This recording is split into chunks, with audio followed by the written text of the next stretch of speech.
Let's go!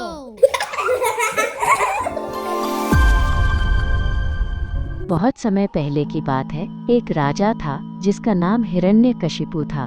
वो बहुत शक्तिशाली था, लेकिन उसे अपनी शक्ति पर बहुत घमंड था।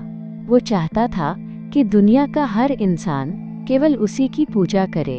वो ऊंचे सिंहासन पर बैठकर गरजता था, मैं ही भगवान हूँ। हिरण्यकशिपु का एक छोटा बेटा था जिसका नाम प्रहलाद था। प्रहलाद अपने पिता की तरह बिल्कुल नहीं था। वो बहुत शांत और दयालु था। प्रहलाद अपनी आंखें बंद करके सच्चे मन से भगवान विष्णु की प्रार्थना करता था। उसके चेहरे पर हमेशा एक प्यारी सी मुस्कान रहती थी। जब हिरण्यकशिपु ने देखा कि उसका अपना बेटा उसकी पूजा नहीं कर रहा, तो उसे बहुत गुस्सा आया। उसने प्रहलाद को अपने पास बुलाया और चिल्लाकर कहा, विष्णु का नाम लेना बंद करो, सिर्फ मेरी जय जयकार करो। लेकिन प्रहलाद डरा नहीं। उसने नरमी से कहा, पिताजी, भगवान तो सबके हृदय में है। राजा ने प्रहलाद को डराने की बहुत कोशिश की। उसने प्रहलाद को ऊंचे पहाड़ों से नीचे गिराया और हाथियों के सामने भी खड़ा किया, लेकिन प्रहलाद को कुछ नहीं हुआ। वो हर बार सुरक्षित बच जाता क्योंकि उसकी भक्ति सच्ची थी।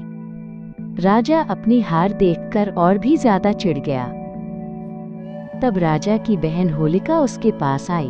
होलिका के पास एक जादुई ओढ़नी थी। उसे वरदान मिला था कि यदि वो उस ओढ़नी को पहनकर आग में बैठेगी तो आग उसे नहीं जला पाएगी। होलिका ने राजा से कहा, भाई आप चिंता न करें, मैं प्रहलाद को लेकर आग में बैठ जाऊंगी और वो जल जाएगा। महल के बीचों बीच लकड़ियों का एक बहुत बड़ा ढेर लगाया गया। होलिका अपनी जादुई ओढ़नी ओढ़कर आग के बीच बैठ गई और उसने प्रहलाद को अपनी गोद में बिठा लिया।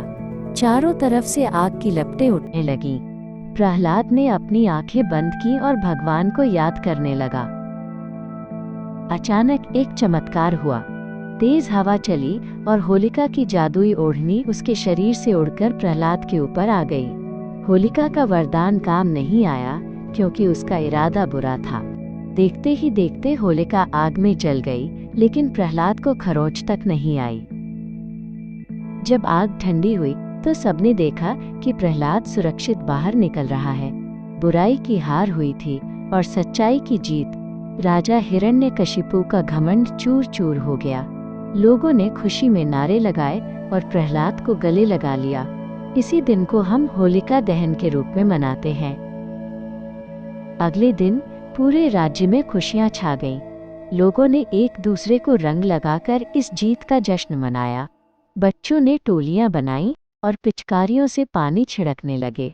ये रंगों का त्योहार होली बन गया, जो हमें सिखाता है कि हमेशा अच्छाई की ही जीत होती है। आज भी जब हम होली खेलते हैं तो हमें प्रहलाद की बहादुरी याद आती है। रंग हमें प्यार और एकता का संदेश देते हैं। तो चलिए हम भी अपने मन से नफरत को मिटाएं और खुशियों के रंगों के साथ इस त्योहार को मनाएं। बुराई पर अच्छाई की हमेशा जीत हो।